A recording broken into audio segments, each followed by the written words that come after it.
तो हम स्टार्ट करते हैं एक और वेरी वेरी इंटरेस्टिंग और energetic video on set theory. शाम से इसकी बुक को हम फॉलो करें, आपके सामने खुली हुई है। पहले मैंने सोचा था इसके ऊपर स्लाइड्स बनाकर करते हैं कवर, बट ना मैंने सोचा क्योंकि मैं स्लाइड तो खुद भी लिखूं तो काफी इन्फॉर्मेशन को मैं शॉर्ट कर जाती हूँ, तो मिस हो जाता है। बट मैं लाइन बाय लाइन इसलिए चाहती थी, इसलिए मैंने ये बुक का पीडीएफ रखा बिकॉज आई वॉन्ट कि मैं एक एक लाइन को डिस्कस करूँ। टू बी वेरी ऑनेस्ट, एक एक लाइन को इसलिए डिस्कस करना चाहती थी क्योंकि ये बहुत इंपॉर्टेंट बेसिक्स है। क्लैरिटी चाहती थी, क्लैरिटी एकदम। सो स्टार्ट करते हैं। सब्सक्राइब नहीं किया जल्दी से कर दो अगर नहीं किया तो, ठीक है। चलो, और कोई भी क्वेश्चन हो या अच्छा लगे बुरा लगे जो भी लगे कमेंट बॉक्स में जरूर लिखना है, ठीक है। सो ये चैप्टर नंबर 1 है जिसमें हम डिस्कस करेंगे सेट्स और इसके बेसिक्स। ओके, जो सेट की ये वाले बेसिक्स हम कवर करेंगे सिर्फ सेट थ्योरी में नहीं है, नंबर थ्योरी या डिस्क्रीट मैथमेटिक्स जिसने पढ़ा हो वो भी जाने का, ये सारे वहां पे भी यूज होते हैं, या बाकी भी मैट्रिक्स बेस हो, टोपोलॉजी हो, ये बाकी सब्जेक्ट्स मैथमेटिक्स से उनमें भी ये बेसिक्स आना आपको बहुत जरूरी होते हैं।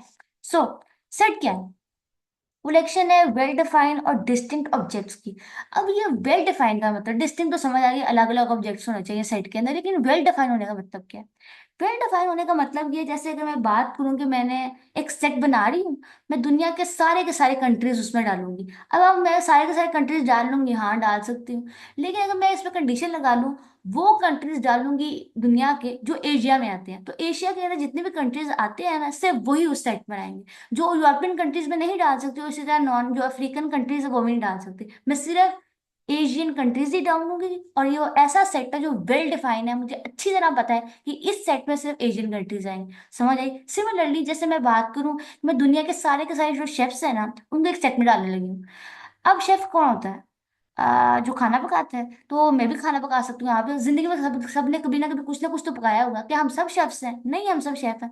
मैं जो शेफ्स की बात कर रही हूँ ना, वो ऐसे शेफ्स होंगे हु कुक्स प्रोफेशनली, जो प्रोफेशनली खाना पकाते हैं, ठीक है। लेकिन अब मैंने जब कंडीशन लगाया ना कि मैंने ऐसे शेफ्स को डालना है अपने सेट में जो प्रोफेशनल्स हैं, तो अब आप अपने आप को कैटेगरी में डालोगे, या फिर आप डालोगे जो शेफ जाकिर को डालोगे, शेफ महबूब को डालोगे, जो फेमस शेफ्स हैं उनको डालोगे, है ना। बात समझे? तो वेल डिफाइन होने का मतलब क्या है? ऐसा सेट जिसमें हमें पता हो कि इस सेट के जो एलिमेंट्स है ना, ये खास प्रॉपर्टी को सेटिस्फाई करते हैं, कि कोई एवी शेवी नहीं बने भाई, मतलब कि अच्छा खासा पता है कि इसी सेट से बिलोंग करते हैं और कहीं से नहीं है।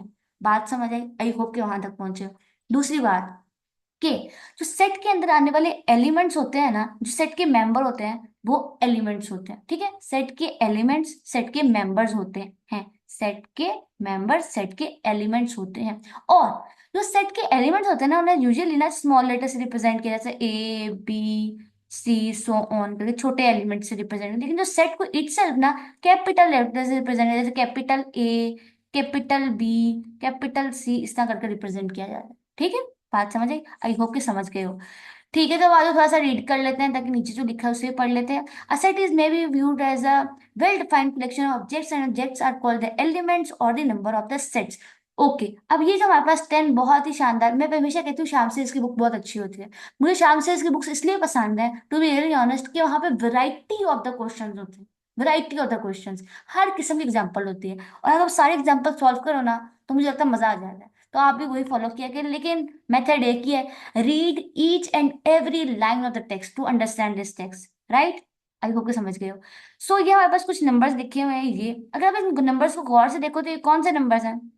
एक 1 है, 3 है, 7 है एंड 10 है। ये मैंने चार सेट में नंबर रखे हैं, अगर गौर से देखो तो ये चारों के चारों नंबर ना मेरे फर्स्ट 10 नेचुरल नंबर से बिलोंग करते हैं, और ये भी मेरा एक सेट बन गया। नंबर 2 इज दिस जिसमें मेरे पास ये, उसने कहा है कि एक ऐसा सेट है जिसमें इस इक्वेशन के सोल्यूशन आएंगे, तो ये देखो, एक्स का square -3x - 2 is equal to 0। अगर आप गौर से देखो तो ये एक क्वाड्रेटिक इक्वेशन है, तो मैक्सिमम इसके दो ही रूट होंगे। तो ऐसी सेट जिसमें इसके दो रूट्स आए, वो इसका सोल्यूशन है, वो सोल्यूशन सेट भी उसको मोस्ट ऑफ द टाइम्स कहा जाता है, ठीक है। सो नंबर 3 पे मूव करते हैं। नंबर 3 इज दैट, नंबर 3 क्या है? सारे के सारे वॉवल्स अंग्रेजी इंग्लिश के।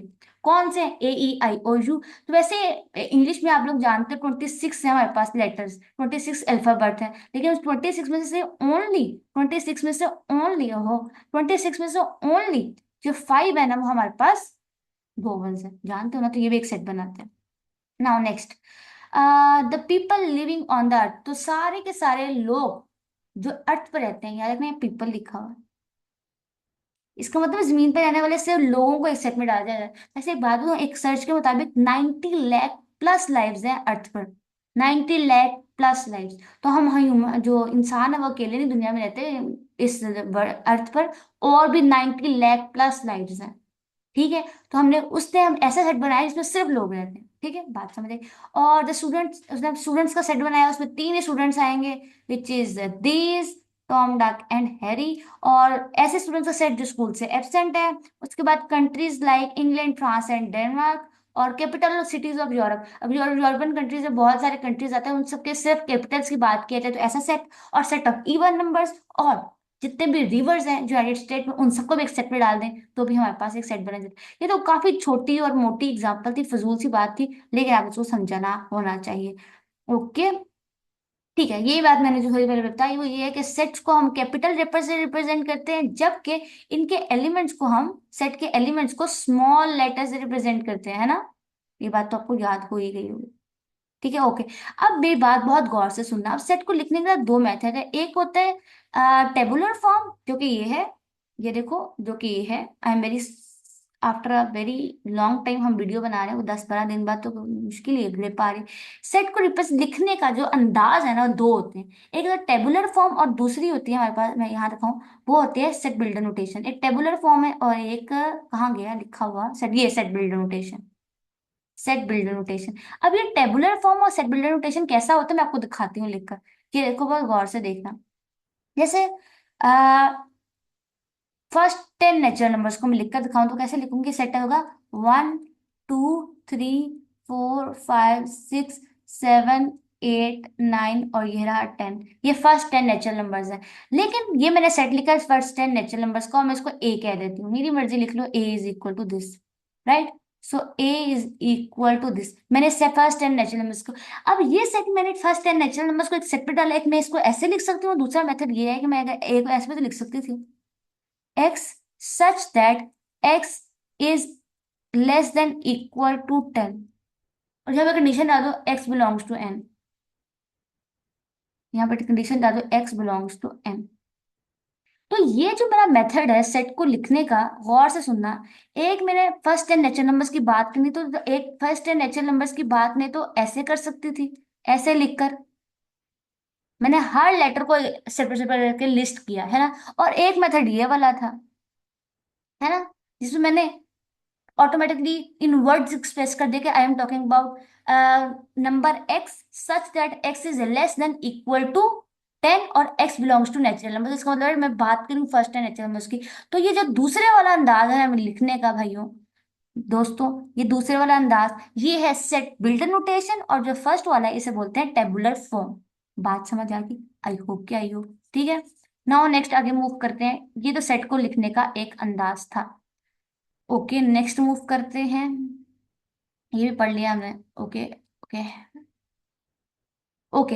अगर कोई भी एलिमेंट, अगर मैंने कोई भी सेट लिखा है ऐसे, which is called A B C, और मैं कहना चाहती हूँ कि जो मेरा ए है ना, वो मेरा सेट ए से, कैपिटल बी से बिलोंग करता है, तो मैं ऐसे लिखूंगी। लेकिन अगर मैं कोई एलिमेंट ऐसा लूँ लाइक लाइक ई, जो कि मेरे सेट से नहीं बिलोंग करता, तो मैं इसको ऐसे लिखूंगी। तो मैथमेटिक्स में ये जो सिंबल है इसका मतलब है बिलोंग्स टू। बात समझ आ गई? वेरी सिंपल, बहुत बच्चों वाली बातें लग रही होंगी, लेकिन सबका रिवीजन करना बहुत जरूरी है, तो बहुत ध्यान से सुनना, बातों को इतना ज्यादा स्किप ना करना। और यहाँ पे एक बहुत इंपॉर्टेंट बात को हम स्किप करने लगे थे, लेकिन अल्लाह का शुक्र है मुझे नजर आ गया। और यहाँ पे बहुत इंपॉर्टेंट बात लिखी हुई है, वो ये है, मैं शायद इसको हाईलाइटर को पकड़ती हूँ और लिखना शुरू करती हूँ, वो है ये, विच is called, okay sorry, okay okay okay, ये है विच इज कॉल्ड, हमारे पास इक्वल सेट की डेफिनेशन लिख रखा, इक्वल सेट की डेफिनेशन लिखी हुई है ये। Two set A and B are equal if they have same element and, अब मैं यहां से इधर आ जाती हूँ, मैंने इक्वल सेट की डेफिनेशन समझानी है, इधर आओ, बहुत गौर से सुनना। इक्वल सेट्स, अब इक्वालिटी की बात हो रही है, तो इक्वालिटी के लिए जरूरी है कि दो सेट्स की बात होंगी जिनकी हम इक्वालिटी की बात करेंगे। तो लेट्स से हमारे पास एक सेट है ए और एक सेट है बी, ये दोनों एक दूसरे के इक्वल है। ये दोनों सेट एक दूसरे के इक्वल कब होंगे, बहुत गौर से सुनना। अगर इन दोनों के नंबर ऑफ एलिमेंट्स इक्वल होंगे, दोनों सेट में नंबर ऑफ एलिमेंट्स सेम है, एंड एलिमेंट्स इट सेल्फ भी इक्वल होंगे, ये देखो ना, गौर से मैं लाइन पढ़ा सकूं। And if every element which belongs to A is also belongs to A, तो इसका मतलब है इन दोनों में मौजूद एलिमेंट्स भी सेम हो, and elements are also same, are also same. इसको मैं एक एग्जाम्पल से भी अगर समझाना चाहूँ, अल्लाह करे आप लोग समझो, वहां तक पहुंचो। इधर आ जाओ, ओहो, वापस आ जाओ, छोटा बहुत ज्यादा बड़ा हमने सेट कर लिया। एक मिनट, ये लो, हो गया छोटा। ये देखो, अब बहुत गौर से देखना, जैसे सेट ए है वो इक्वल है हमारे पास 1 2 ए और सी के, और सेट बी मेरे पास इक्वल है C A 2 और 1 के। अब सोच के बताना, बहुत ज्यादा सोच के बताना, क्या ए और बी एक दूसरे के इक्वल हैं? सोच के बताओ, हैं कि नहीं? जल्दी से everybody. Exactly, A and B are equal. तो पहले देखो कितने एलिमेंट्स हैं, इसमें भी 5 एलिमेंट्स हैं, इसमें भी 5 एलिमेंट्स हैं, सॉरी इन दोनों में 4 4 एलिमेंट्स हैं, जी सॉरी, इन दोनों में 4 4 एलिमेंट्स हैं, ठीक है। और एक एलिमेंट अगर 1 बिलोंग्स टू ए है तो 1 बिलोंग्स टू बी है, एग्जैक्टली। सिमिलरली 2 बिलोंग्स टू ए है तो 2 बिलोंग्स टू बी भी है। सिमिलरली अगर small A belongs to big A है तो similarly small A belongs to big B भी है। सिमिलरली अगर C बिलोंग्स टू ए है तो small c belongs to A. तो हाँ, ये कंडीशन ने फुलफिल कर दिया है कि नंबर ऑफ एलिमेंट्स भी सेम हो और एलिमेंट्स इटसेल्फ भी सेम होने चाहिए, तो दोनों सेट्स क्या हो जाते हैं, इक्वल हो गए। आई होप कि समझ आई हो, ठीक है everybody. Now we move to our next thing which is that, before we move to next I should raise it. Okay, so ये हमारा कंडीशन था, बहुत ज्यादा इंपॉर्टेंट था। ओके ओके ओके, आज जो एग्जाम्पल नंबर 1 को देखते हैं, एग्जाम्पल्स को देखते हैं, ताकि बच्चों को एग्जाम्पल्स का काफी रहता है कि आप एग्जाम्पल नहीं करवाते, हम एग्जाम्पल करवा देते हैं। ठीक है, बहुत गौर से सुनना। ये हमारे पास ना सेट सेट बिल्डर नोटेशन में ना एक सेट लिखा हुआ है, ठीक है, सेट बिल्डर नोटेशन में लिखा हुआ है, तो आपको नजर आ ही रहा होगा सेट बिल्डर नोटेशन है। उसने क्या क्या है, सेट ए है जिसमें एलिमेंट एक्स है, सच दैट कि जो एक्स है ना is a letter in the English alphabet, such that के X is oval, vowel sorry, set से वोवल। इसका मतलब एक ऐसा सेट है, इसमें सेट ऑफ वोवल्स हैं। तो अब ऑब्जर्व दैट क्योंकि सेट ऑफ वोवल्स है तो इसका मतलब है इसमें ए ई आई ओ और यू है बस। तो इसका मतलब है कि जो सेट बी है ना, बी स्मॉल बी, वो हमारे सेट ए से बिलोंग नहीं करता, बट ई बिलोंग करता है। और पी भी हमारे सेट पी बिलोंग करता है, सॉरी बी बिलोंग ए बिलोंग ई बिलोंग करता है, बट सी भी हमारे जो पी भी है हमारे सेट ए बिलोंग नहीं करता, क्योंकि इसमें यही 5 एलिमेंट्स आए हैं। आई होप कि समझ आ गई होगी जो मैंने लिखने की कोशिश की है। और एग्जांपल नंबर 2 की तरफ मूव करते हैं, इसको समझने की कोशिश करते हैं कि क्या कहा है। बहुत सिंपल सी बात है, we can not list all the elements of the set through frequently writing. Okay, अब मेरी बात सुनो, हमारे पास कोई भी सेट था, अभी तक क्या था, मैंने बताया सेट बिल्डर नोटेशन और टेबुलर फॉर्म के बारे में। लेकिन अगर हमारे सेट में इनफाइनाइट नंबर ऑफ एलिमेंट्स हो, जैसे set of natural numbers, sorry set of natural number example दें तो नेचुरल नंबर एग्जाम्पल है मेरा।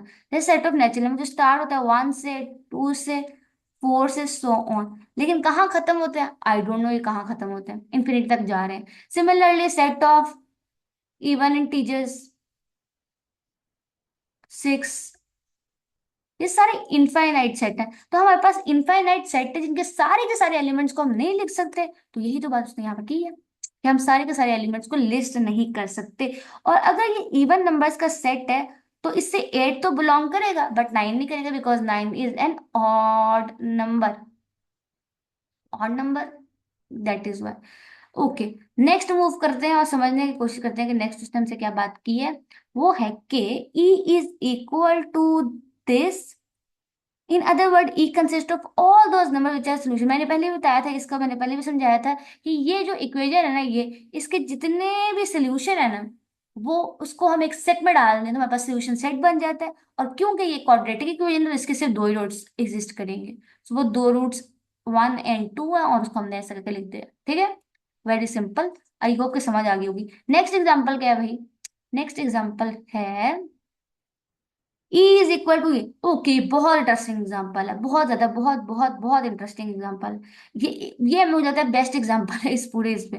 ठीक है, अब अगर हमें एग्जांपल ये दी हुई है कि मैं जल्दी से लिख कर दिखा दूं ताकि तुम लोग पहुंचो वहां तक जहां पहुंचाना चाहते हैं हम। एग्जांपल ये है। अब उन देखो उन्होंने क्या कहा है। एक हमारे पास सेट है ई जो कि इक्वल है सच दैट एक्स का square -3x+2 is equal to 0। और एक हमारे पास सेट है which is equal to 1 and 2। और तीसरा सेट में हमारे पास जी है ना वो इक्वल है 1 2 3। ओके, सो ऑन नहीं करना था, सॉरी। सो ऑन 1 और 6/3 के। और उन्होंने सवाल ये किया है, are they sets are equal, क्या ये सारे सेट्स एक दूसरे के इक्वल हैं? सोच के बताना बहुत ज्यादा। Exactly they both are equal. E is equal to F and F is equal to G. तो इसका मतलब ये सारे के सारे एक सेट एक दूसरे के इक्वल हैं। कैसे? बहुत गौर से सुनना। इसके इसके सोल्यूशन सेट में कितने, इसके जितने सोल्यूशन एग्जिस्ट करते हैं सिर्फ दो। वो दोनों क्या थे? इसका सोल्यूशन सेट क्या है? 1 और 2। 1 और 2 है ना, 1 और 2 आ गया। ये सेट एफ क्या है? 1 और 2। तो इसका मतलब ये तो ऑटोमेटिकली ई तो गया एफ के इक्वल स्ट्रेट, कोई टेंशन वाली बात नहीं है। अगर आप गौर से देखो, अब गौर से इक्वालिटी में क्या चीज बात करती थी? Number of elements. Number of elements. दूसरी बात क्या थी? एलिमेंट्स इटसेल्फ सेम होने चाहिए, है ना। तो अब यहाँ कहोगे हाँ ठीक है मान जाते हैं, आप कह रहे हो कि सेट ई और एफ तो एक दूसरे के इक्वल लॉजिकल है, लेकिन ये तीनों दोनों कभी सेट जी के इक्वल नहीं हो सकते। क्यों? आप लोग कहोगे कि इसमें 1 2 3 4 5 5 नंबर ऑफ एलिमेंट्स है ना, लेकिन ये फिर भी मैं कहूंगी जी के इक्वल है। किस तरह? बिकॉज याद रखना, सेट्स में ऑर्डर, अरेंजमेंट और रेपिटेशन। रेपिटेशन के स्पेलिंग गलत हो गए, और रेपिटेशन मैटर नहीं करती।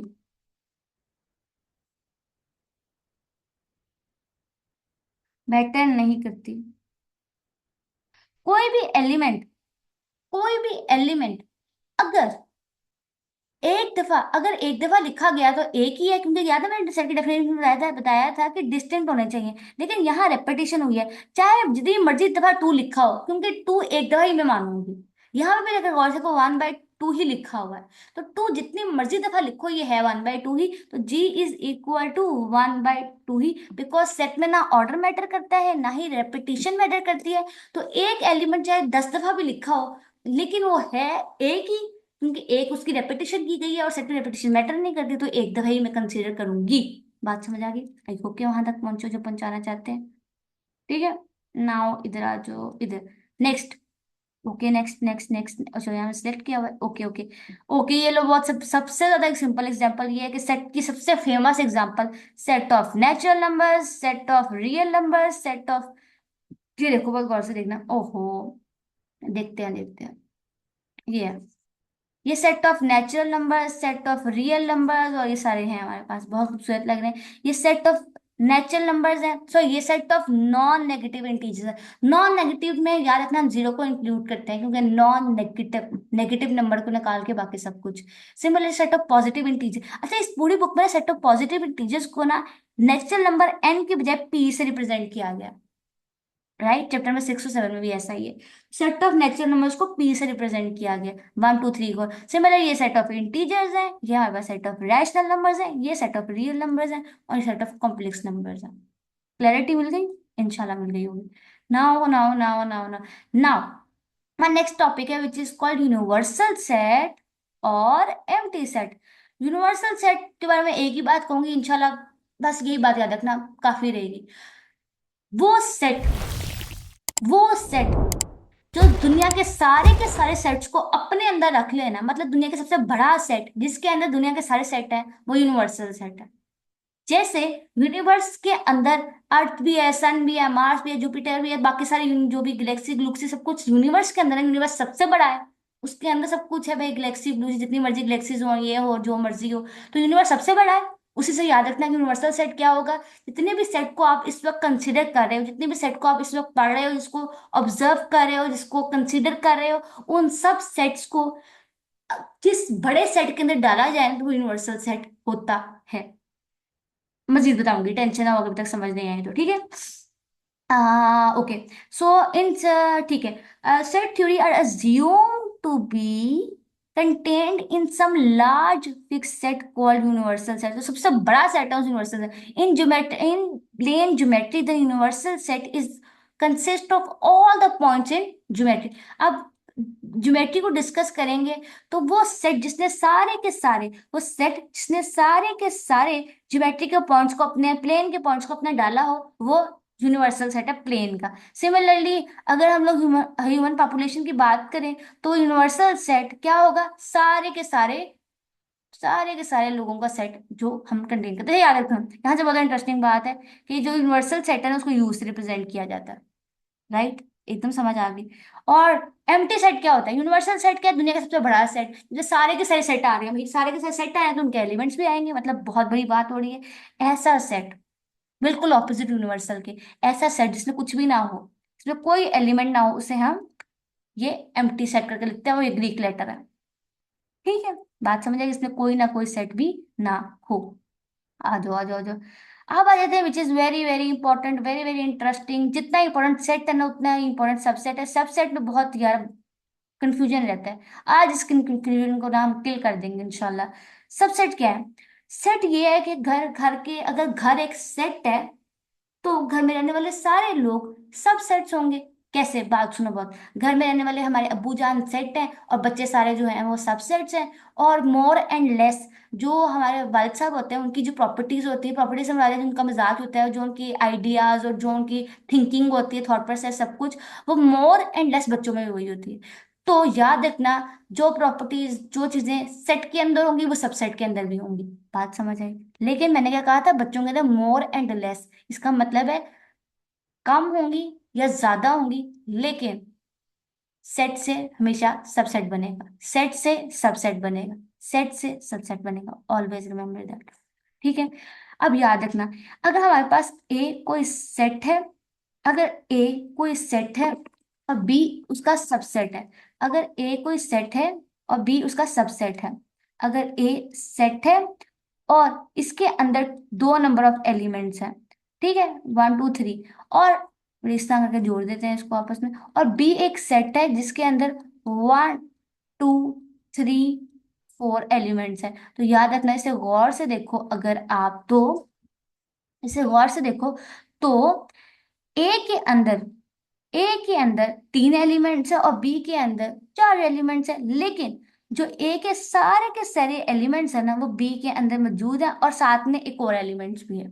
बी के अंदर ए के सारे एलिमेंट मौजूद है, बी के अंदर ए के सारे एलिमेंट मौजूद है, और भी एलिमेंट्स है। तो जो ए है ना, वो सबसेट है बी का। क्योंकि क्योंकि क्योंकि जो बी है ना, बी बी इसको मैं सिर्फ कलर कोई और ले लेते हैं यहाँ से, हाँ ठीक है, जो बी है ना, बी उसने कंटेन कर रखा है ए को, कंटेन कर रखा है। समझे कंटेन करने का मतलब क्या भाई? इधर आ जाओ, थोड़ा सा इधर से ज्यादा जूम इन हो गया, चलो इधर से आ जाओ। तो इसका मतलब जो बी है ना, उसने अपने अंदर ए को कंटेन किया हुआ है। अब ये कंटेन करने का मतलब समझ आया, कंटेन क्यों किया हुआ है? कंटेन किया हुआ है, या फिर बी कंटेन्स लिख लो या कंटेंट लिख लो, एक ही बात है। ठीक है। अगर कहीं किसी बुक्स में ना, अक्सर बुक्स पे लिखा होता है बी, ऐसा नहीं लिखा होता कि B A is a subset of B, बल्कि लिखा जाता है बी कंटेन्स ए, लिखा जाता है बी कंटेन्ड ए। याद रखना, अगर कंटेन्स और कंटेंट का वर्ड आया ना, तो इसका मतलब यही है कि जो ए है वो सबसेट है बी का। मैं इसलिए बता रही हूँ क्योंकि अगर आपने कभी कोई फॉरेन बुक पढ़ी हो, अक्सर मैथमेटिक्स पे इसकी वो जो फंक्शनल एनालिसिस वाली बुक है ना, उसमें वो कंटेंट कंटून लिखा होता है, मैट्रिक्स पे से जितने थ्योरम्स होते हैं उनमें ये वर्ड यूज होता है सबसेट के लिए। इसलिए मैं इतना इम्फसाइज कर रही हूँ, ठीक है। B contained A, contained in A और बी कंटेन्स ए, ठीक है। ए कंटेन्ड इन बी और बी कंटेन्स ए, दोनों का मतलब सबसेट ही होता है, या इसको A is subset of A कहते हैं, ठीक है। बात समझ आई? एक तो सबसेट की ये नोटेशन है ना कि ए जो है वो सबसेट है बी का, ऐसे लिखा जाता है कि भाई इसको बाजू का ऐसा भी लिखा जाता है बी सबसेट है ए का, दोनों बात एक ही है। ठीक है, आई होप के समझ आ गई है, बात समझ आ गई। और याद रखना, ये जो ये वाली सबसेट की नोटेशन है ना, ये वाली सबसेट की नोटेशन, ये हमेशा ये बताती है, ये हमेशा हमें ये बताती है कि ए के अंदर नंबर ऑफ एलिमेंट्स कम है, ए के अंदर नंबर ऑफ एलिमेंट्स कम है, number of elements in B, number of elements in B, ठीक है, number of elements in A is less than. लेकिन अगर ये वाला नोटेशन आ जाए ना, बहुत गौर से सुनना, बहुत ज्यादा समझा रही हूँ ताकि समझ आए, लेकिन अगर ये वाला नोटेशन है ना कि ए सबसेट है बी का, ये वाला नोटेशन है, तो ये हमें ये भी बताती है ऐसा बी, अच्छा ये नोटेशन ये बताती है कि लेस देन इक्वल टू वाला केस है, लेकिन ये वाला हमेशा बताती है कि हमेशा लेस देन ही है।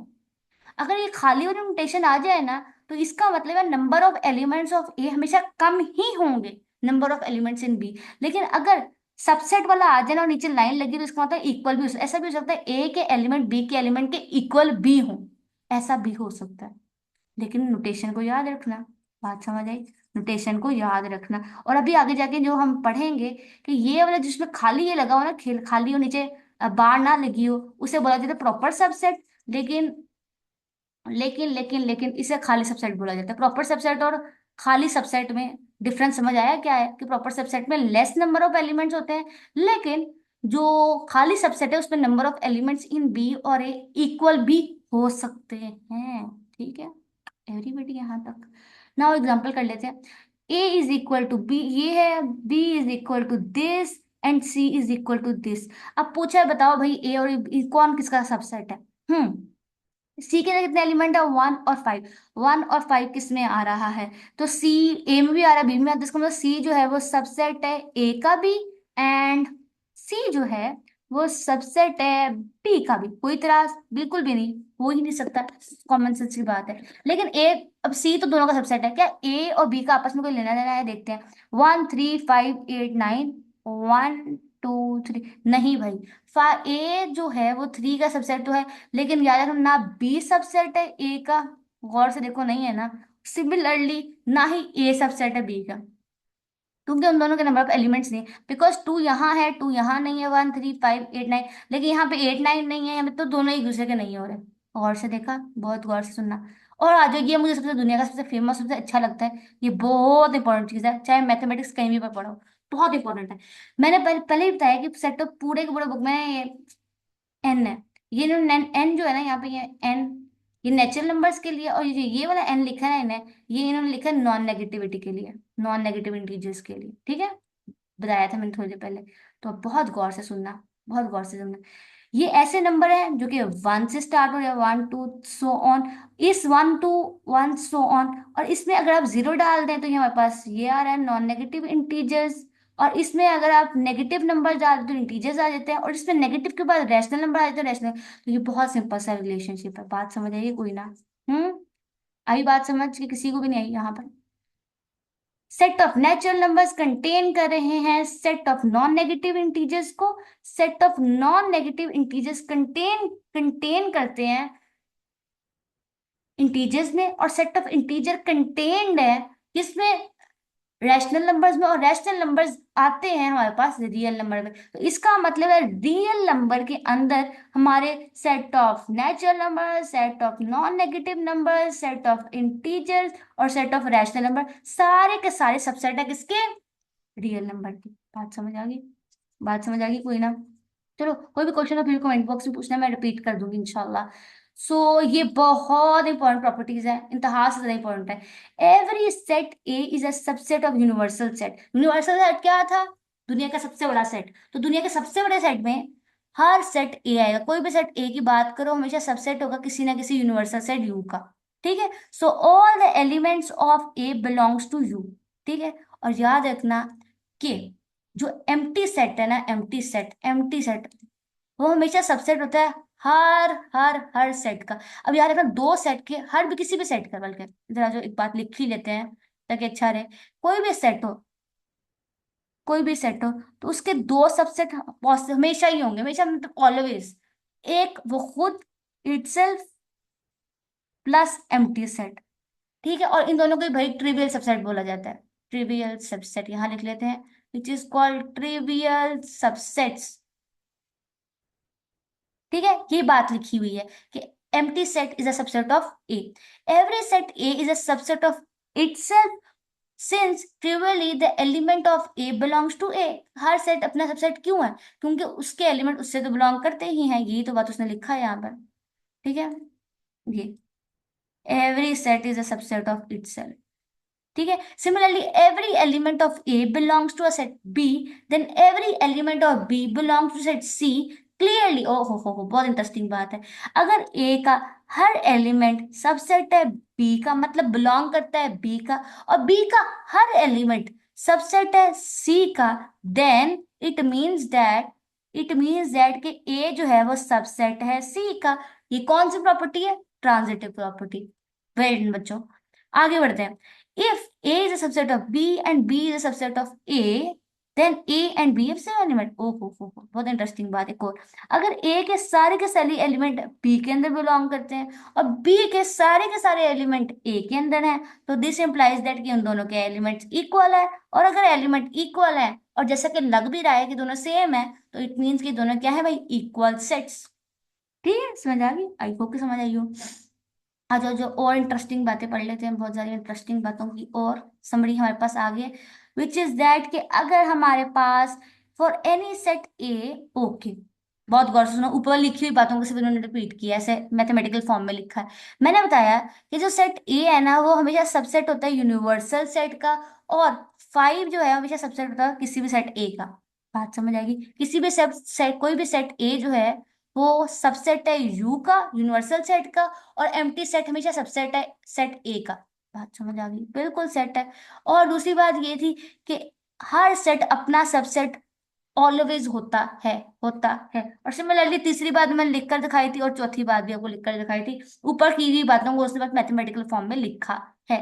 ओके, प्रॉपर सबसेट के बारे में मैं पहले ही बता चुकी हूँ आपको। ठीक है, आ जाओ आ जाओ। Okay okay okay. ना, Venn diagram is very important. Venn diagram पे बात करते हैं। आ जाओ, वेन डायग्राम। याद रखना, जो वेन डायग्राम होती है ना, वेन डायग्राम, वेन डायग्राम। अच्छा, वेन डायग्राम ना, क्या हम वेन डायग्राम यूज क्यों करते हैं? पहली बात तो ये है, वेन डायग्राम ना क्या होता है, हम सेट की पिक्टोरियल रिप्रेजेंटेशन है। पिक्टोरियल पिक्चर से ना पिक्टोरियल रिप्रेजेंटेशन बनती है। Pictorial representation. मुझे लगता है आज का लेक्चर काफी लंबा हो जाएगा। ठीक है, तो कोई बात नहीं, सुनेंगे हम फिर भी, क्योंकि हम यहाँ पढ़ने आए हैं, फील करना है मैथमेटिक्स को, और फीलिंग काफी देर से आती है ना। ज्यादा देर बैठोगे समझोगे तो फील आएगी ना, ऐसे ही अचानक से तो नहीं आ जाती। फील करोगे तो आएगी इंशाल्लाह। तो पिक्टोरियल रिप्रेजेंटेशन है। और इसमें मैंने जैसा कि पहले बताया था, बहुत ज्यादा इस वीडियो में बता चुकी हूँ अभी तक, कि सबसे बड़ा सेट दुनिया में कौन सा होता है? Universal set. तो हम क्या करेंगे, जो स्क्वायर से ना रेक्टेंगल शेप से बनाएंगे यूनिवर्सल सेट। रेक्टेंगल से क्या बनाएंगे? Universal set. और यूनिवर्सल सेट के अंदर क्या आएंगे? हमारे सेट। और सेट को रिप्रेजेंट करेंगे गोल सर्कल से या डिस्क से। ठीक है, तो ये जो मैंने बनाया है, ये पिक्टोरियल रिप्रेजेंटेशन है किसकी? कि ए जो है मेरे पास वो सबसेट है यू का। यू क्या है? यूनिवर्सल सेट है, और सेट मेरा ए है। समझ आई? और ये मैंने इसकी क्या बनाई है? Venn diagram. One diagram. ठीक है, अब आ जाओ। और अब वेन डायग्राम, अब ए जो मैंने लिख दिया। अगर मैं लिखना चाहूं, अगर मेरे पास ऐसा कंडीशन हो कि मेरा जो ए है वो सबसेट ऑफ बी हो, मतलब ए के सारे एलिमेंट बी के अंदर आ रहे हो, तो भी आप वेन डायग्राम में कैसे बनाओगे? इसको ऐसे बनाओगे, ये देखो। बी का सेट, अब सेट बनाने के लिए सर्कल बनाया, उसके अंदर ए का सर्कल बना दिया, तो इसका मतलब है ए के सारे एलिमेंट बी के अंदर है। हमने इसको ऐसे रिप्रेजेंट करना है। बात समझ आ गई? आ गई सबको? ठीक है, ये हमारे पास सबसेट के लिए था। सिमिलरली आ जाओ, एक बात यहाँ से एक और देखते हैं। वेन डायग्राम बहुत खूबसूरत करके बनाएंगे अगेन। ऑरेंज से बनाते हैं। ये मेरा यूनिवर्सल सेट सबसे पहले बनाएंगे। बहुत बड़ा क्यों बनाया है आपने? थोड़ा छोटा प्यारा बनाने की कोशिश करेंगे। इधर आ जाओ। ये मेरा हुआ यूनिवर्सल सेट है। इसमें मैं लिखना ये चाहती हूँ कि जो ए जो है एंड बी आर डिस्टिंक्ट। अब ए और बी एक दूसरे से कोई लेना देना नहीं, डिस्टिंक्ट सबसेट है। ठीक है, तो ए ये रहा, और ये मेरा बी रहा। इसका मतलब दोनों ए और बी जो है ना, वो सबसेट है यूनिवर्सल सेट के, लिखना इनका आपस में कोई लेना देना नहीं। ठीक है, बात समझ आ गई? सिमिलरली एक और इस तरह करते हैं, बना लेते हैं। ये लो, इसमें समझने की कोशिश करते हैं। कि अगर कुछ एलिमेंट ए के जो है वो बी में हूं, पूरा का पूरा ए बी में ना आ रहा हो, तो आप इसे ऐसे लिखोगे, ये मेरा लास्ट सेट ए, और ए के कुछ एलिमेंट बी के अंदर आ रहे हैं, तो मैं ऐसा लिखूंगी। और जो सिमिलर एलिमेंट है ना, जो ए और बी दोनों में है, उनको हम यहाँ लिखेंगे इस जगह पर। ठीक है, बात समझ आ गई? ओके। सो यही बातें उन्होंने यहाँ पर लिखी हैं, मोर एंड लेस, ये तीनों डायग्राम मैंने आपको बनवा दिए हैं। Okay okay okay okay okay. आ जाओ। अब क्या था, एक बात यहाँ से समझने की कोशिश करते हैं कि, इधर आ जाओ। अब ये क्या था, हमारे पास नेचुरल नंबर्स होते थे या रियल नंबर या कोई भी नंबर्स थे, पूरी मैथमेटिक्स में कोई भी नंबर्स होते थे, यहाँ पे लिखती हूँ, नंबर्स। पूरे के पूरे मैथमेटिक्स में जो नंबर्स थे ना, उनके साथ हम कैसे खेलते थे। हम नंबर सीधा सीधा लिखते थे तो बात पे नहीं ना बनती थी, हम उसमें कैसे क्या करते थे, कहानी आगे बढ़ती थी। हम कहानी बढ़ाने के लिए पता क्या करते थे, हम या तो नंबर्स को ऐड करते थे, या सब्ट्रैक्ट करते थे, या मल्टीप्लाई करते थे, या डिवाइड करते थे। तो ये सारे ऑपरेशंस हम ना नंबर्स पर लगाते थे, तो फिर कहानी आगे बढ़ती थी, या तो मैथमेटिक और क्या था एसोसिएटिव सब कुछ करते थे तो मार्क बढ़ती थी। तो अब याद रखना, सेट के ऊपर जो लगने वाले ऑपरेशन है ना, तो याद रखना, ये सेट के ऊपर कौन कौन से ऑपरेशन लगते हैं। Number one is, number one, number one. मजा नहीं आ रहा है कि इस वक्त तक फील आ रही है ना, लेते जाओ फिर। यूनियन, नंबर वन प्रॉपर्टी क्या होती है, यूनियन। दूसरी प्रॉपर्टी ऑपरेशन, सॉरी, ऑपरेशन की बात, दूसरी ऑपरेशन आती है विच इज कॉल्ड डिफरेंस। और कौन सा ऑपरेशन है, अब साथ साथ आते जाएंगे बताऊं, या फिर चलो साथ बता देती हूँ। चलो यहाँ पे लिख देते हैं यार, इंटरसेक्शन, इंटरसेक्शन। अब सबको मैं लिखकर दिखाती हूँ ताकि कुछ समझ आए किस तरह करना है। इधर देखो, जल्दी से बहुत गौर से देख लेना, ताकि ज्यादा टाइम ना लगे। यहाँ पर हमारा टाइम काफी थोड़ा है, मेरे पास तो बहुत टाइम है, आप लोगों को ज्यादा टाइम देने में मसला हो जाता है। ठीक है, तो अगर सेट हमारे पास ए है, वन, टू और थ्री, और सेट बी जो है ना मेरे पास, वो है, सेट बी जो है मेरे पास, इधर आ जाओ, सेट बी जरा खूबसूरत करके लिखेंगे, which is one, five and four. ये मेरा सेट बी है। तो अगर मैं कहूँ ए, यू यू यू ऐसे करके लिखेंगे, इस वाला यू खोल के लिखना था कि यू यूनिवर्सल वाला, और उसमें कोई डिफरेंस लगे, राइट।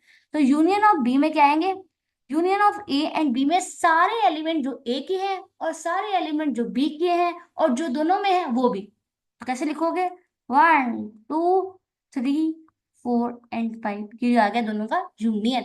इंटरसेक्शन में ए, ऐसे करके लिखोगे इंटरसेक्शन। इंटरसेक्शन में भी याद रखना, वो एलिमेंट आएंगे जो ए और बी दोनों में है। तो देख के बताओ कौन से एलिमेंट दोनों में कॉमन है, विच इज वन, जो दोनों में एलिमेंट पाया जाता है। डिफरेंस की बात करें तो ए, या ऐसे भी लिखा जाता है, या भी इसको लिखने का एक मेथड ये होता है, ए माइनस बी। ठीक है, तो ए माइनस बी से मुराद ये है, ए माइनस बी का डिफरेंस है, ये कहना चाहते हैं वो ऐसे एलिमेंट जो ए में हो और बी में ना हो। ऐसे कौन से एलिमेंट है, ऊपर देख के बताओ, जो ए में है और बी में नहीं है। Two and three. सिमिलरली अगर बी माइनस ए करूं, तो ऐसे एलिमेंट एलिमेंट लिखना, ऐसे मैं लिख लेती हूँ बी माइनस ए। तो ऐसे एलिमेंट जो ए बी में है और ए में नहीं है, वो है फाइव एंड फोर। बात समझ आ गई, यही तीनों बातें। अब इन तीनों के नाम लगे हाथों हमने लिख ही लिया है, तो साथ साथ इसका वेन डायग्राम बना छोड़ते हैं, ताकि ज्यादा अच्छी समझ आ जाए, ताकि वेन डायग्राम के लिए दोबारा ना आना पड़े यहाँ पर। ठीक है, अब आओ, यूनियन की वेन डायग्राम किस तरह होगा। और सुनो, ये हमारे पास यूनिवर्सल सेट है, ये ए का है, ये बी का है। तो ए और बी का यूनियन का ये है। ठीक है, ये यूनियन के लिए है। ठीक है, दोनों का सेट मिला दिया पूरा का पूरा, और जो कॉमन था वो भी कर दिया, राइट। यहाँ पे यूनियन है। अब आ जाओ, क्या करें इंटरसेक्शन के लिए। आ जाओ भाई, इंटरसेक्शन में क्या बनता है, बात को देखते हैं भाई यहाँ से। ओके, अब इसको हमने शेड करना भूल ही गए, शेड भी करना है पूरी कहानी में। तो जो एक, ये इन दोनों का, ये शेडेड पार्ट है ना, शेडेड पार्ट है, वो हमारे पास यूनियन है। ठीक है, ये शेडेड पार्ट का यूनियन। सिमिलरली आज हम इंटरसेक्शन की बात करें, बना लेते हैं इंटरसेक्शन।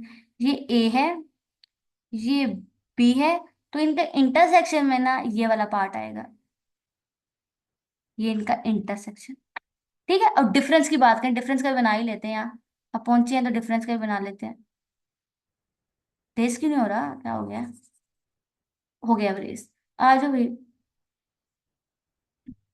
ओहो, आ जाओ। ओके, सो कौन सा कलर यूज करें, ब्लू ले लेते हैं। हमने बहुत बड़ा क्यों बनाया है, पता नहीं क्यों। छोटा बना लेते, इसमें क्या है।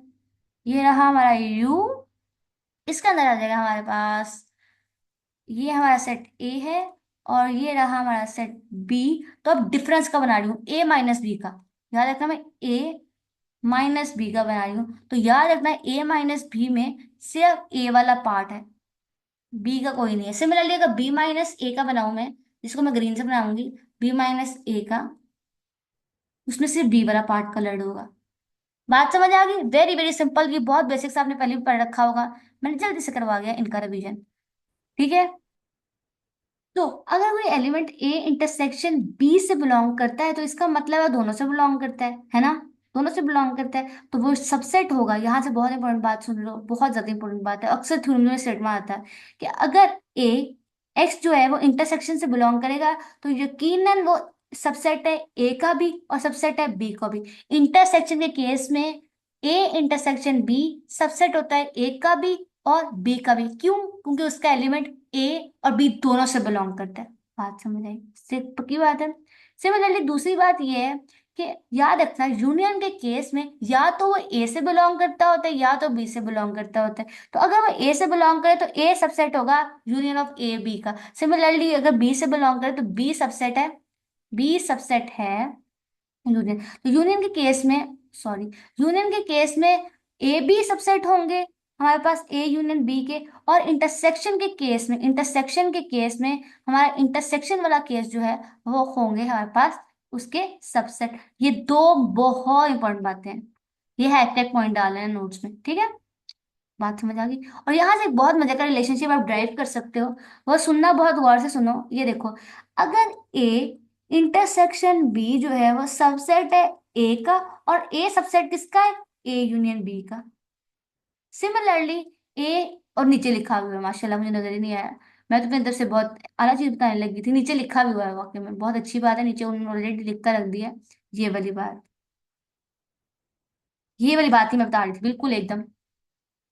ठीक है, बहुत ज्यादा इंपॉर्टेंट बात है, डालें नोट्स में।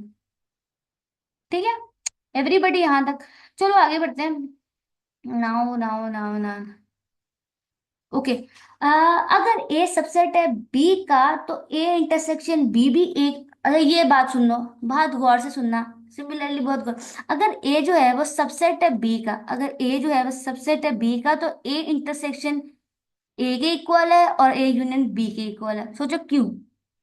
अगर ए के सारे एलिमेंट बी के अंदर हैं, तो इन दोनों का जो इंटरसेक्शन है ना वो ए के इक्वल होगा। ऑफ कोर्स तुम दोनों के ये वाला जो तुम दोनों में एलिमेंट सेम है वो ए में आ जाएगा, राइट। लेकिन अगर हम यूनियन की बात करें तो हमेशा बी के इक्वल होगा, क्योंकि बी के पास ज्यादा एलिमेंट्स है। बात समझ आई कि कोई ना, क्योंकि बी के पास ज्यादा एलिमेंट्स हैं, बी के पास ज्यादा एलिमेंट्स है और उसका सबसेट है, दैट इज वाई। ये भी इंपॉर्टेंट बात है, अच्छी बात लिखी हुई है। ओके, बहुत गौर से बात समझना। ओके, तो यहाँ से आ जाते हैं, बात समझने की कोशिश करते हैं कि ये देखो, ये मेरे पास यूनिवर्सल सेट है और उसके अंदर एक सबसेट है, उसके अंदर एक सबसेट है ए। तो इसका मतलब है उसके अंदर ये वाले जो एलिमेंट्स है ना, इसके अंदर यूनिवर्सल सेट के अंदर ये वाले एलिमेंट्स है ना, वो सेट ए से बिलोंग करते हैं, उसमें कोई टेंशन वाली बात है। तो ये जो बाहर वाले एलिमेंट्स है ना, वो जो बाहर वाले एलिमेंट्स हैं, ये वाले बाहर वाले जो कि सेट ए से बिलोंग नहीं करते, ऐसे एलिमेंट्स जो सेट यू से तो बिलोंग करते हैं, जो ए से बिलोंग नहीं करते, लेकिन लेकिन वो यू से बिलोंग तो करते हैं। वो याद रखना, ऐसे एलिमेंट जो यू में हों लेकिन वो ए में ना हो, याद रखना वो हमेशा बिलोंग करेंगे ए के कॉम्प्लीमेंट से। याद रखना, ये वाले पार्ट को बोला जाता है ए का complement, other than elements of A. बात समझ आ गई। और इसमें अगर देखो, अगर और से देखो, तो इसके लिए हम लोग ना ए को मिटाकर ऐसे कोई वेन डायग्राम बनेगी इसके अंदर, जिसमें हम शेडेड एरिया ए के बाहर वाले को कर देंगे। बात समझ गई, ठीक है। और ये मैंने बताया ए माइनस बी, और अरे ए डायरेक्ट सम, डायरेक्ट सम में क्या होता है, डायरेक्ट सम में ना इस किस्म का बनता है हमारा वेन डायग्राम। फिर समझाती हूँ वेन डायग्राम कि डायरेक्ट सम में बनाया किस तरह। डायरेक्ट सम में ना देखो इस किस्म का बनेगा, ये हमारे पास यूनिवर्सल सेट है, और ये हमारे पास सेट ए है, राइट, और ये हमारे पास सेट बी है, और ये इनका कॉमन पार्ट है। तो अगर हमें इनकी कॉमन पार्ट को निकाल कर खुद की बात करूं सिर्फ, ठीक है, इनके कॉमन पार्ट के अलावा इनको पूरे पूरे एलिमेंट को शेड किया जाए कॉमन पार्ट को निकाल कर, तो याद रखना ये हमारे पास वेन डायग्राम है ए डायरेक्शन बी की, रिमेंबर दैट। ओके, चलो ठीक है, आगे बढ़ते हैं नाउ। ओके ओके, ये डिफरेंस एंड सिमेट्रिक डिफरेंस की हम बात कर चुके हैं। ठीक हो गया। अब आ जाओ, ये जो सिमेट्रिक डिफरेंस और डायरेक्शन जो है ना, इसको समझ लेते हैं, ये इंपॉर्टेंट बात लग रही है यहाँ से, जो अभी तक डिस्कस नहीं की। दिस सिमेट्रिक डिफरेंस, दिस सिमेट अच्छा सिलेक्ट ही नहीं किया हुआ। This symmetric difference of two set A and B consist of those element which belongs to A और B but not both A and B. बात समझ आई? और अगर इसको गौर से देखो, यहाँ पे भी मैंने यही तो किया है, ऐसे एलिमेंट्स को शेड किया है जो एक्स ए से भी बिलोंग करते हैं, बी से बिलोंग करते हैं, but x belongs to A and y belongs to b, but x and y does not belongs to a union b। बात समझ आ गई? यही तो बात उसने कही है। ठीक है, इधर से आ जाओ, हाईलाइट करते, बहुत ही गंदा हो गया बिकॉज ग्रीन काफी खतरनाक कलर है। और जो येलो लेते हैं, अच्छा प्यारा कलर है। ठीक है, याद रखना येलो, ए यूनियन में जो कलर्स थे ना वो हम हटा दिए हैं। इधर आ जाओ, ओहो, आ जाओ यहाँ से, ये देखो, ए माइनस बी में कौन से एलिमेंट आते हैं जो ए में हो और बी में ना हो, और बी माइनस ए में कौन से एलिमेंट आते हैं जो बी में हो और ए में ना हो। तो दैट सब में वही तो क्या है, यूनियन है ए माइनस बी और बी माइनस ए का। ये बात तो एकदम समझ आ गई होगी, टिक लगा दे। इस पर आ जाओ, ए यूनियन बी का इंटरसेक्शन, ए बी ने यूनियन बी में से माइनस कर दो, अगर ए इंटरसेक्शन बी में से। ए यूनियन बी में क्या होता है, ए और बी के सारे एलिमेंट, ए इंटरसेक्शन बी में क्या होता है, ए और बी के कॉमन एलिमेंट्स। तो यूनियन में मतलब है सारे एलिमेंट में से कॉमन पार्ट बाहर निकाला, तो क्या निकला, सिमेट्रिक डिफरेंस, या फिर इसको डेड सम कहा जाता है। बात समझ आई कोई ना? अरे याद रखना, बुक जरूर खोल कर रखना, जो भी पढ़ना बता रहे हैं उसे हाईलाइट करते रहना और दिल से पढ़ना, ठीक है। नाउ आगे बढ़ते हैं। ओके, अब बात करेंगे अलजेब्रा ऑफ सेट्स की। डी मॉर्गन्स लॉ सबसे ज्यादा इंपॉर्टेंट बात है। डी मॉर्गन्स लॉ ये कहता है कि अगर ए यूनियन बी का कॉम्प्लीमेंट लें, तो याद रखना वो इक्वल होता है ए के कॉम्प्लीमेंट के, बट इंटरसेक्शन बी के कॉम्प्लीमेंट के। बात समझ आई? ये डी मॉर्गन्स लॉ है, very famous, right. So A union B में ये हमारे पास डी मॉर्गन्स लॉ, ठीक है। यूनियन के केस में और था, लेकिन जब हमने अप्लाई किया गौर से, तो फिर A does not belongs to B, A X does not belongs to B, intersection बदल गया। तो De Morgan's law very very important है। ठीक है, नाउ आगे बढ़ते हैं। ओ हो, ये है भाई अलजबरा ऑफ सेट्स। इसको पढ़ लेते हैं, बहुत इंपॉर्टेंट है। थोड़ा सा जूम आउट करेंगे, बल्कि जूम इन करेंगे, थोड़ा समझ तो आए, कि नजर आएगा तो समझ आएगा। इसको समझते, काफी लंबा वीडियो हो गया होगा, लेकिन क्या हो सकता है, समझना तो है हमने। ओके, बहुत गौर से देखो, बहुत गौर से देखो, किसी भी सेट का उसके साथ यूनियन लो, अपने साथ यूनियन, अपने साथ इंटरसेक्शन उसी सेट के इक्वल होता है। This is called idempotent element. कोई टेंशन वाली बात नहीं है, ठीक है। नाउ, अगर किसी भी सेट का, तीन सेट का यूनियन लो और इंटरसेक्शन लो, ये देखो ना, तो ये क्या है, कोई फर्क नहीं पड़ता किसको पहले करो किसको बाद में करो, ऑर्डर डज नॉट मैटर। ये है एसोसिएटिव लॉ, इसमें तीन लिया, क्यूमुलेटिव में कोई टेंशन नहीं है। ए यूनियन बी करो, वो इक्वल होता है बी यूनियन ए के, कोई टेंशन वाली बात नहीं है। ये क्यूमुलेटिव लॉ भी होल्ड करता है, डिस्ट्रीब्यूटिव लॉ भी बहुत होल्ड करता है। बहुत सिंपल सी बातें, ये पहले भी आपने पढ़ रखा होगा, लेकिन रिवीजन करना जरूरी है, बिकॉज ये अलजबरा है सेट्स का, राइट। सो डिस्ट्रीब्यूशन लॉ में क्या होगा, ए यूनियन करना है B intersection, A union B intersection C का, तो इक्वल है A union B intersection A union C से। बात समझ आई? सिमिलरली यहाँ देखो, ए इंटरसेक्शन बी यूनियन है, तो ये किसके इक्वल होगा, मैं लिखकर दिखाती हूँ। A intersection B union as it is आएगा, और ए इंटरसेक्शन सी के, तो दरम्यान वाला एज इट इज ही लेगा, लेकिन ऑपरेशन एज इट इज आएगा, लेकिन अंदर वाला ऑपरेशन जो है वो अंदर वाला आएगा। तो ये दरम्यान वाला अंदर लगेगा, और इनके दरम्यान वाला इंटरसेक्शन यहाँ पे आएगा। बात समझ आई कोई ना? चलो आगे बढ़ते हैं। आइडेंटिटी लॉ बहुत बहुत ही आसान है। आइडेंटिटी लॉ ये कहता है, किसी सेट में आइडेंटिटी ऐड करो, सब्ट्रैक्ट करो, सॉरी ऐड सब्ट्रैक्ट नहीं, यूनियन करो, इंटरसेक्शन करो, या फिर उस सेट को, अच्छा किसी भी सेट का अगर यूनियन किया जाए ना, किसी भी सेट में यूनियन, एम्प्टी सेट के साथ यूनियन करो कोई फर्क नहीं पड़ता, किसी भी सेट का इंटरसेक्शन करो एम्प्टी सेट से उसे कोई फर्क नहीं पड़ता। सिमिलरली किसी भी सेट का इंटरसेक्शन करो यूनिवर्सल सेट से तो वो सेट वापस आ जाता है। सिमिलरली किसी भी सेट का अगर आप यूनियन करेंगे यूनिवर्सल सेट से तो भी वो सेट वापस आ जाएगा। और किसी भी सेट का और उसके कॉम्प्लीमेंट का जो यूनियन है ना, कॉम्प्लीमेंट और उसका यूनियन क्या होगा, पूरा का पूरा सेट यू, और यू का जो कॉम्प्लीमेंट है वो हमारे पास एम्प्टी आ जाएगा किसी भी सेट का। और उसके कॉम्प्लीमेंट का जो इंटरसेक्शन है वो क्या होता है, फाई होता है। और फाई का जो कॉम्प्लीमेंट है वो हमारे पास यूनिवर्सल सेट आ जाता है। आई होप कि ये बेसिक आपको समझ आ रहे होंगे। और डी मॉर्गन्स लॉ उसने लिखा है, डी मॉर्गन्स लॉ इन सब में सबसे ज्यादा इंपॉर्टेंट है, याद रखना। और इसको याद करने का सिंपल सा मेथड है, वो ये है कि अगर यहाँ यूनियन लिखा हो, यहाँ यूनियन लिखा हुआ है और ए बी का कॉम्प्लीमेंट हो, याद रखना, तो ए का कॉम्प्लीमेंट उल्टा हो जाएगा, इंटरसेक्शन आ जाएगा। सिमिलरली यहाँ इंटरसेक्शन लिखा है तो ए सी बी सी तो एज इट इज आएगा, लेकिन उल्टा हो जाएगा विच इज यूनियन। टट्टा मार लेना ऐसे करके, ठीक है। ओके, टेबल से हमें क्या पता चला, फाइनाइट सेट। ओके, नेक्स्ट है हमारे पास फाइनाइट सेट और काउंटिंग प्रिंसिपल। अगर किसी सेट के अंदर फाइनाइट नंबर ऑफ एलिमेंट्स है तो वो फाइनाइट सेट है, और अगर नंबर ऑफ एलिमेंट्स इनफाइनाइट है तो क्या होगा, वो इनफाइनाइट है। और जितने भी नंबर ऑफ एलिमेंट्स किसी भी सेट में आते हैं वो सेट क्या होती है, कार्डिनलिटी होती है। और कार्डिनलिटी को ऐसे रिप्रेजेंट किया जाता है, जितने भी number of element N of A, N of A भी लिखा जाता है, या फिर इसको हम ऐसे भी लिखते हैं, ऐसे कर कर। बात समझ आई, ठीक है। तो अब यहां से एक लेमा सुन लो, जल्दी से भी इंपॉर्टेंट बातें डिस्कस कर लेते हैं। Suppose A and B are finite disjoint set.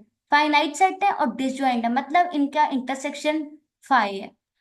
तो जो cardinality of A union B है ना, वो इक्वल होगी cardinality of A plus cardinality of B. जितने नंबर ऑफ एलिमेंट्स ए में है उनको मैं अगर ऐड कर दूं उतने एलिमेंट्स ऑफ जितने एलिमेंट्स बी में है, तो इक्वल होंगे कार्डिनल जितने number of element A union B में है। बात समझ आ गई कैसे उसने कहा है। आ जाओ आगे बढ़ते हैं। ओके, अच्छा, यहां से देखो, इसको देखकर आपको ना एक डेफिनेशन बहुत जोर से याद आएगी, अगर जिसको याद आ जाए उसकी कमाल है फिर तो। अल्लाह करे याद आ जाए, वैसे बहुत दफा इसके बारे में पढ़ चुके हैं अब तो। अगर सेट सी है, सेट सी इज, कोई भी सेट सी है हमारे पास, वो हमारे पास डिसजॉइंट यूनियन है दो सेट ए और बी का। अगर उन दोनों का यूनियन करें तो हमें एक तीसरा सेट मिल जाए, लेकिन अगर उन दोनों का इंटरसेक्शन करें तो हमें फाइव मिले। किसी भी दो सेट का इंटरसेक्शन करने से मेरे को तीसरा सेट मिल जाए, लेकिन उनका इंटरसेक्शन करने से फाइव मिले, तो वो दोनों सेट आपस में क्या होंगे, डिसजॉइंट यूनियन। और याद रखना, तो जो कार्डिनलिटी ऑफ तीसरा सेट है ना, कार्डिनलिटी ऑफ सी जो है, जितने नंबर ऑफ एलिमेंट सी में है ना वो इक्वल होंगे जितने नंबर ऑफ एलिमेंट्स ए में है प्लस जितने नंबर ऑफ एलिमेंट बी में है। बात समझ आ गई, चलो। सिमिलरली, अब ये बात तो हम जानते भी, थोड़ी देर पहले ऊपर पढ़कर आए हैं कि अगर ए का यूनियन किया जाए ए के कॉम्प्लीमेंट के साथ तो हमें यूनियन मिलता है, यूनिवर्सल सेट मिलता है। तो याद रखना, यूनिवर्सल सेट की कार्डिनलिटी जो है ना, जितने number of set element number of elements universal set में आते हैं ना, वो कैसे निकलते हैं, अगर मैं नंबर ऑफ एलिमेंट्स सेट ए में और नंबर ऑफ एलिमेंट ए के कॉम्प्लीमेंट में ऐड कर दूं ना, तो मुझे जितने number of element universal set में है ना वो मिल जाएंगे, पक्का मिल जाएंगे। राइट, सिमिलरली यहाँ से हम निकाल भी सकते हैं एक फॉर्मूला, इसमें रिप्लेसमेंट की हुई है। किसी भी नंबर ऑफ एलिमेंट्स ए के कॉम्प्लीमेंट में निकालना हो तो क्या करो, यूनिवर्सल सेट में से माइनस कर दो जो सेट ए के एलिमेंट्स को। बात समझ आ गई, ठीक है। ओके, नेक्स्ट पढ़ते हैं, बहुत इंपॉर्टेंट बात है लिखा हुआ है, इसको डिस्कस करने क्या कह रहा है कि हमारे पास दो सेट है ए और बी, दोनों फाइनाइट सेट हैं, और फाइनाइट सेट तो है ही, लेकिन जो जितने number of element A minus B में है ना, वो इक्वल है number of elements in A minus कर दो number of elements A intersection B में। तो ए माइनस बी में कौन से एलिमेंट आते हैं, जो ए का पार्ट होते हैं, जो कि ए के अंदर होते हैं, ठीक है।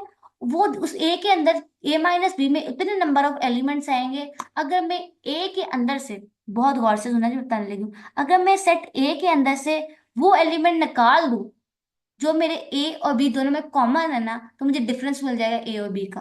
बात समझ आई कि नहीं? क्योंकि यार ए माइनस बी में ए इंटरसेक्शन बी वाले एलिमेंट भी तो हो सकते हैं ना। तो ए माइनस बी में वो एलिमेंट होंगे जो सिर्फ ए के हैं और जो कॉमन थे उनको हमने निकाल बार किया। बात समझ आ गई? आई होप के पहुंचे। और ये बहुत शानदार वेन डायग्राम बनाया हुआ है उसको समझने के लिए। ए माइनस बी में वो एलिमेंट आते हैं जो ए का पार्ट है, कलेक्ट कर दिया, और साथ में ए इंटरसेक्शन वाले एलिमेंट भी आएंगे। बात समझ आ गई कि नहीं? Okay, most important, I think so the most important topic of this पूरा जो पूरा चैप्टर, बल्कि पूरा का पूरा set theory is principle of inclusion and exclusion. इसको पढ़ा होगा आपने डिस्क्रीट मैथमेटिक्स में, पढ़ा है? पढ़ा है? नहीं याद तभी आपको क्या कहूँ, पढ़ा तो आपने है, इसको याद करना होगा आपको, पढ़ा है आपने। तो याद रखना, ये हमसे क्या कहता है कि cardinality of A union B, ये भी यहीं लिखा हुआ है नीचे, तो यहीं से देख लेते हैं। ये क्या कहता है, cardinality of A union B जो है, मतलब number of elements in A union B, वो इक्वल है number of elements in A plus number of element in B, minus कर दो जो ए और बी के कॉमन एलिमेंट्स हैं। ये हमारे पास क्या है, दो सेट का principle of inclusion and exclusion. Inclusion का मतलब ये है कि हमने इंक्लूड किए number of element in A और बी, और एक्सक्लूड कर दिए नंबर ऑफ एलिमेंट जो ए और बी में कॉमन थे। तो ये हमारे पास number of elements in A union B निकल आया। बात समझ आई कैसे? ओके, अब अगर नंबर ऑफ एलिमेंट्स यहां से एक और निकल आते हैं, उन्होंने एक और लेमा लिखा है। अगर हमारे पास तीन सेट्स हो तो उस पर principle of inclusion and exclusion किस तरह लगेगा, बहुत गौर से सुनना, बहुत गौर से सुनना। कैसे लगेगा? Union A minus A union B union C का के अंदर कितने एलिमेंट आएंगे, अगर मैं ऐड कर दूं ए के एलिमेंट, अगर मैं ऐड कर दूं बी के एलिमेंट, अगर मैं ऐड कर दूं सी के एलिमेंट, और माइनस कर दूं ए बी के एलिमेंट को जो कॉमन है, ए सी के एलिमेंट जो कॉमन है, और ए सी के, ए बी और सी के एलिमेंट, और जो इन तीनों में कॉमन है वो भी। बात समझ आई? क्यों ये तो आखिरी वाली बात क्यों की है उसने? क्योंकि यार तीनों एलिमेंट में तो कुछ कॉमन हो सकता है ना, वो उसको हर किस्म का इनके, तो ये देखो, हमने इसको, ओहो, इस अगर गौर से देखो, हमने इनको इसको और इसको इंक्लूड किया, और इसको और इसको और इसको एक्सक्लूड किया, जितने नंबर ऑफ एलिमेंट्स को ऐड किया उतने ही नंबर ऑफ को एक्सक्लूड किया, तो ये बना हमारे पास इंक्लूजन एक्सक्लूजन प्रिंसिपल। राइट? बात समझ आ गई? जैसे अब एक बहुत खूबसूरत एग्जांपल लिखी है, उसको भी पढ़ लेते हैं। हमारे पास consider the following data among 110 students in a college dormitory. तो इसमें अगर 30 स्टूडेंट जो है वो लिस्ट ए में है, जो कि काउंटिंग्स पढ़ रहे हैं, 35 स्टूडेंट बायो पढ़ रहे हैं, और 20 है जो दोनों पढ़ रहे हैं। ठीक है, तो हम प्रिंसिपल इंक्लूजन एंड एक्सक्लूजन लगाएंगे, बहुत सारे स्टूडेंट क्या करें। तो ए यूनियन बी का सब कुछ कर कर आप लगा लेना, बहुत अच्छी एग्जांपल है, इसको जरूर देखना, आपको एकदम समझ आ जाएगी। ठीक है, जिन लोगों के पास ये बुक नहीं है तो इस बुक का जो पीडीएफ है ना, उसका लिंक मैं डिस्क्रिप्शन बॉक्स में डाल दूंगी, ताकि आप बुक खुद भी रीड करो। ठीक है, डिस्क्रिप्शन बॉक्स से निकाल दें या कमेंट बॉक्स में डाल दूंगी कहीं ना कहीं। ठीक है, ओके, अब क्या बचा है, क्लासेस और पावर सेट। याद रखना, किसी भी सेट का, अब याद रखो सेट ऑफ सेट्स की बात करने लगे हैं। एक कोई भी किसी भी सेट की बात करें तो वो सबसेट होता है किसी या किसी और सेट का। ठीक है, हमेशा याद रखना, दुनिया में हर सेट सबसेट है किसी ना किसी बड़े सेट का। ठीक है, तो सेट ऑफ सबसेट के लिए हम यूज करते हैं क्लासेस का वर्ड भी। बात समझ आ गई कि नहीं? ठीक है, और याद रखना, क्योंकि वो सबसेट होता है तो उसे क्लास ऑफ सबसेट भी बोला जाता है, कलेक्शन ऑफ सबसेट भी बोला जाता है। ये वर्ड आपने पढ़ा हुआ है टोपोलॉजी में, अगर किसी को याद है कि नहीं। तो हमारे पास ये सेट है एस, तो इसके जितने भी सबसेट पॉसिबल है ना, उन सबको अगर हम इकट्ठे करके एक सेट में डाल देना तो उसकी क्या है, क्लासेस। ठीक है, क्लासेस।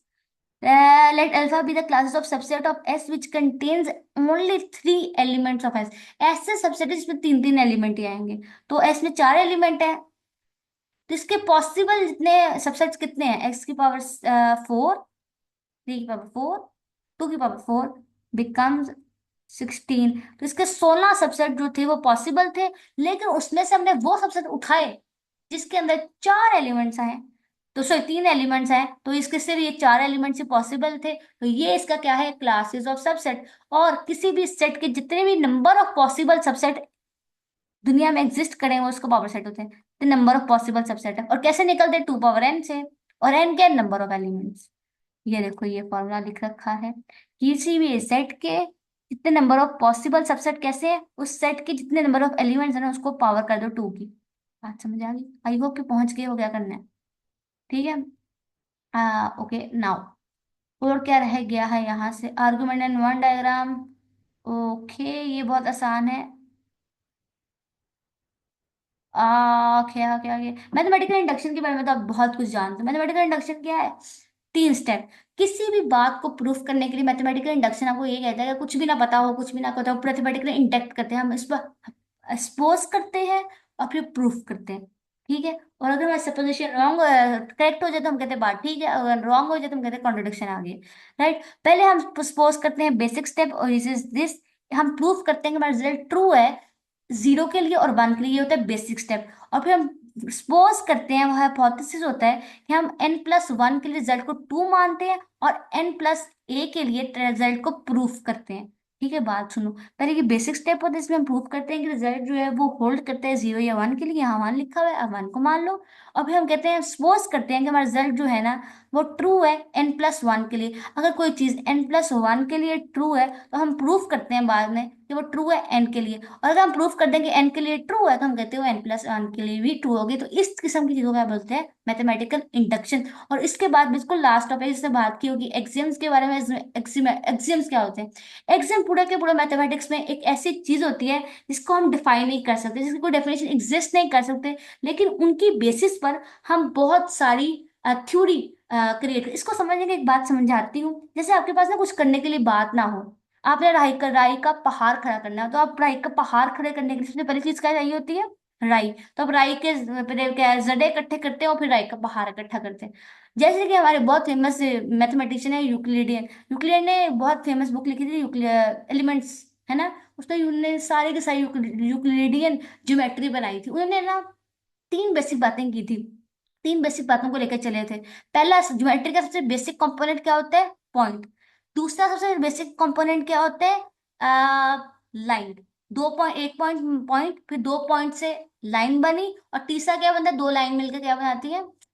क्या बनाती है 2 लाइन मिलकर? यार लाइंस मिलकर बनाती है, फिर रेक्टेंगल बनते हैं, सर्कल बनते हैं और बाकी सब कुछ। तो हमने सबसे बेसिक कंपोनेंट लाइन और पॉइंट को माना। तो जो पॉइंट और लाइन की कोई, खुद लाइन क्या है, लाइन की कोई डेफिनेशन नहीं है, लेकिन पॉइंट क्या है, पूरे मैथमेटिक्स में से कोई डेफिनेशन नहीं है, लेकिन इन दोनों की बेसिस से पूरा का पूरा जो यूक्लिडियन ज्योमेट्री है वो बनी। तो वो एक्सियोमेटिक थे, इनको खुद जो, जिनकी खुद कोई डेफिनेशन ना हो, लेकिन उनकी बेसिक्स पे हम सब कुछ बनाए, दिस इज ऑल। तो हमारे पास पूरा एक्सियम्स होते हैं। तो दिस इज ऑल, पूरा का पूरा चैप्टर रिवीजन करवा दिया। आई होप कुछ ना रहा हो, जो भी कुछ समझ ना आए, जो कुछ रह गया, कमेंट बॉक्स में डाल दो, फिर बात कर लेंगे।